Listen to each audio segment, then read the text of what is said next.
Straight ahead on this week's Falcon Fever, the men's and women's basketball teams each played 2 games since we last met. See how they did at home and on the road. And the tennis team opened their season at home. See how the ladies defended the home courts. And the men's baseball team is off to a good start on the season. See how they plan to keep their winning streak.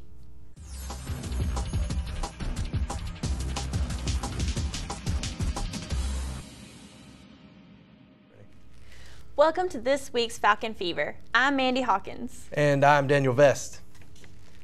The season opener at 21st ranked West Florida was originally scheduled on the 1st, but changed to a doubleheader because of bad weather. Unfortunately, the clouds didn't leave the Montevallo dugout after the weather cleared. In Game 1, the Falcons got into a big hole early and never quite recovered, giving up 3 in the second, 2 in the third, fourth, and fifth innings to go down 9-0.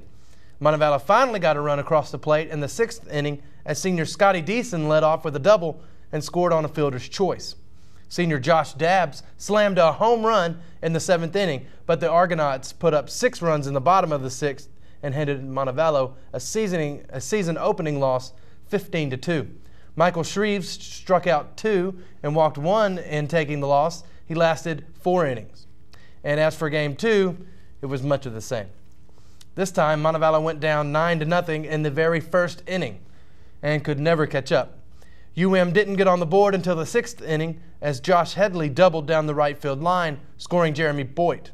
With the bases loaded, Headley was driven home as a Falcon was hit by a pitch and Chris singled in Austin Dubberly. That would be it for Montevallo as the guys dropped the second half of the doubleheader 13-3. The Falcons were led by Boyd, who went 2 for 4 and scored a run. Will Dismukes only lasted 1 inning, giving up the 9 in the first. Alex Guilford pitched 3 innings for the Falcons, only surrendering 1 run and 5 hits. On February 5th, the Falcons baseball team welcomed Young Harris College to Kermit A. Johnson Field for a doubleheader.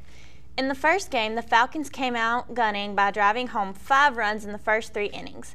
Young Harris attempted to keep it interesting by answering back in the top of the 5th and 6th innings with a combined 10 runs of their own.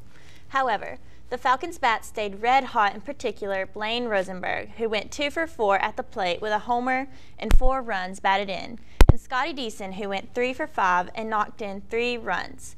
Montevallo shredded the Young Harris defense for 14 total runs and winning by a final score of 14-10. In the second game of the doubleheader, Montevallo had to fight the hangover of their earlier victory as Young Harris jumped out on top early, 2-1. But a strong bottom of the 5th that produced 4 runs with the help of Austin Dubberly and Jeremy Boyle going 2 for 3 at the plate, and Boyle batting in 2 of those runs. And stingy defense the rest of the way helped Montevallo seal the 5-2 victory. The following day, on February the 6th, the Falcons suited up one more time against Young Harris College. Due to solid pitching performances on both sides, this game was over in less than 2 hours. Falcons pitcher Will Dismukes of Montgomery, Alabama pitched a complete game and mowed down 7 players. The Young Harris pitcher flirted with a no-hitter through 6 innings until freshman Pablo Martel shattered his dreams with a game-winning 2 RBI double in the bottom of the 7th. At the end of the pitcher showcase, the Falcons came out on top 3-2. Matching their record of 3 wins and 2 losses. Later this week, Montevallo will hit the road on February 9th to play Stillman College at 2 o'clock. Tune into Falcon Fever next week for those highlights.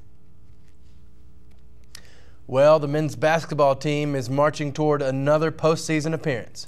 And they hit the courts twice since we last met. And Montevallo hosted Peach Belt opponent Columbus State February 3rd at Bank Trust Arena. Let's go over the highlights from Wednesday's game. With the shot clock running down, Davis drives inside and drills a short jumper with a man all over him. Tyrell Coleman finds his pass blocked, but recovers and takes the rock back to the top of the arc where he finds Jonas Brown all alone and he knocks down the 3. Davis later finds Jermaine Jackson down low. Davis uses a nice spin move to get the point and the foul. They picked up a key PBC West Division victory over the Columbus State University Cougars, winning 59-55. Both teams struggled offensively, with neither team reaching 40% shooting from the field. The guys were on the road in their last match on Friday the 5th against 18th-ranked Georgia Southwestern. and the Falcons were downed by a Hurricane team that shot a solid 53%, while the Falcons shot on almost 40%. UM was in the game late and found themselves up by 2 over the Hurricanes, but GSW went on a 22-9 run and never let up. Montevallo fell to Georgia Southwestern 68-55. The Falcons were led by Antoine Davis, who had 12 points and 3 steals. DeMarcus Catchings had 8 points, and senior R.J. Sievertsgaard added 8 points and had a team-high 5 rebounds in the loss. The University of Montevallo will be giving away a Wii gaming system at the February 10th basketball doubleheader against USC Aiken. There are 3 different ways you can enter to win. The men's team is in action again on February 12th against Augusta State at 3:30. Be sure to come out and support your Falcons.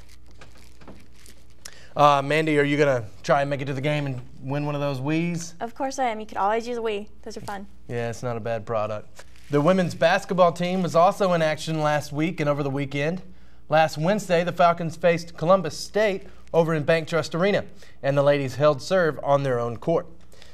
To the sack we go. Montevallo trying to snap a 5-game losing streak by beating Columbus State. Early in the first half, the Falcons used an 11-2 run to set the tone for the rest of the game. Here, Siobhan Seymour will drive towards the bucket and dish it back out to Dee Harris, who is all alone on the baseline and sinks the jumper. Dee had 12 points and 6 boards on the night. Later in the half, junior Taylor Welsh will hit one of her 3 threes on the night.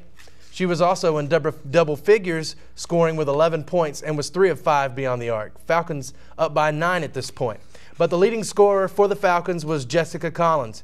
Here she'll fake a 3 and step up for the long jumper. Collins had 16 on the night, including 2 threes. Then, on the ensuing possession, she steals the ball and decides to give it to Seymour, racing towards the basket. Seymour would go to the line and hit 1 of 2 to put Montevallo up by 4. And the Falcons would win the game by 5, 73-68. As previously mentioned, Collins, your leader, with 16 points. Tiffany McClure was active all over the court as she reeled in 14 points, 7 rebounds, 5 steals, and 4 assists for the Falcons. UM forced 22 Columbus State turnovers, which they then turned into 34 points en route to the win. On February 5th, UM's women's basketball team hosted the Lady Hurricanes of Georgia Southwestern. The game turned out to be more of a tropical storm, with both offenses sputtering. The game turned into a defensive struggle. The game seesawed back and forth until senior Jessica Collins nailed a 3 with just over 2 minutes left to tie the game at 44 apiece. But GSW pulled away by 4 with the victory, 48-44. Carrie Parrott put up 10 points and 7 rebounds, and Taryn Sweet T. Young added 9 points and 10 boards in the loss, which brings Montevallo's record to 4-7 in the Peach Belt Conference and 8-12 on the season. The most telling stat of this game was despite Montevallo holding Georgia Southwestern to about 25% from the field, GSW shot over 80% from the charity stripe compared to Montevallo, who shot just over 50% from the line. As we all know, men lie, women lie, but numbers like that don't lie. The Lady Falcons will simply have to shoot better from the line if they want to keep adding to the win column. The team have a couple home court games headed our way. They'll play USC Aiken before the guys at 5:30 on February 10th. Don't forget, that's when the athletics department is having the Wii system giveaway, so you really don't want to miss that. Then the ladies face Augusta State on February 12th at 1:30. Support your Falcons and head out to the games. The men's golf team traveled to Panama City Beach, Florida to compete in the Outback Steakhouse Invitational on February 8th. Gonzalo Gambertoglio shot a 4 over 76, finishing up in 8th place. The next highest score for the team is Mariano Lepori in 33rd place with a score of 80. Montevallo as a team finished in 9th place of 15. The men's golf team has a bit of a break before driving to the green again. Their next tournament is February 22nd in the AASU Pirate Invitational. We'll keep you updated here on Falcon Fever. The women's golf team is gearing up for their season. They'll travel to Hilton Head, South Carolina for the Newberry Invitational on February 15th. Falcon Fever will have the highlights for you. The university's tennis team has pushed back their season opener due to wet and icy weather in our area. The opener is now set for February 9th at home against West Georgia. They will play again on February 12th against Stillman College at 9 a.m. and Florida Tech at 1 p.m. in Pensacola, Florida. Be sure to make it out to the home court for Montevallo's season opener and tune in to Falcon Fever for highlights from those matches. Well, looks like that's all the sports we've got for you this week. Tune in next week for all your Falcon Fever coverage. And if you have any pictures of Montevallo sports on the road or video on the road, send them to umfalconfever@gmail.com. You might see them next week.